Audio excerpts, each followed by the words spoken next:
دەستگای خێرخوازی بەخشین بە هاوکاری خێرخوازان موچەی مانگی سێ بەسەر 334 منداڵی بێباوک بە بڕی 47 میلیۆن دینار دابەش دەکات و ئەم موچەیە هەموو مانگێک بەردەوام دەبێت. ئەمڕۆ ئێمە لە ئۆفیسی هەولێر لە بەشی بێباوکان هاوکاری بەسەر 334 خێزانی بێباوکدا دابەش دەکەین بە بڕی 47 میلیۆن دینار.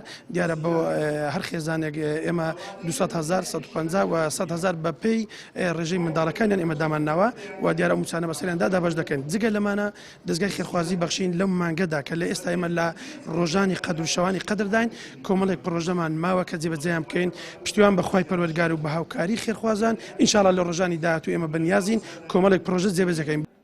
سەرپەرشتیارانی منداڵانی بێباوک دەڵێن بەخشین تا ڕادەیەکی باش کە لێنی دۆخی خراپی دارایی بۆ منداڵەکان پڕ کردوتەوە و پێداویستی و هاوکاریەکانیان بۆ دابین دەکات.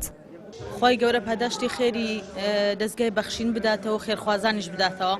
بەڕاستی ئێستا لەبار و دۆخ و زروفێکی زۆر ناخۆشین هەموو کەسەکان بەڵام بەتایبەتی دایکی هەتی و مناڵی بێباوک و کرێکی و زۆرمان تایە لەو نەوعانەمان زۆرمان تایە کە زۆر احتیاجن محتاجن. بەڕاستی لەم ڕەمەزانیان نەبووە کە ئێواران خوانێک خواردنێک سفرێک بۆ مناڵەکانیان دابخەن دابنێن.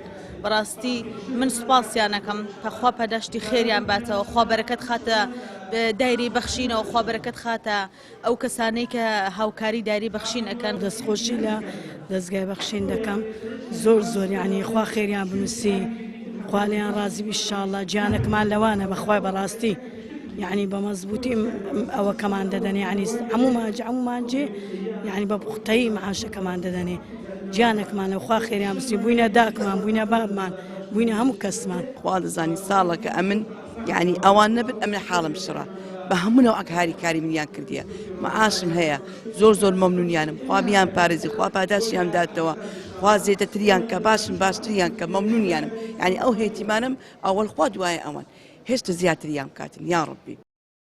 دەستگای خێرخوازی بەخشین لە مانگی پیرۆزی ڕەمەزاندا بە هاوکاری خێرخوازان پرۆژەی خستنە سەرکاری کەم دەرامەتان و کڕینی خانوو بۆ هەژاران و نەداران و چەندین هەنگاوی دیکە هەیە و سەدان خانەوادە لێی سوودمەند دەبن.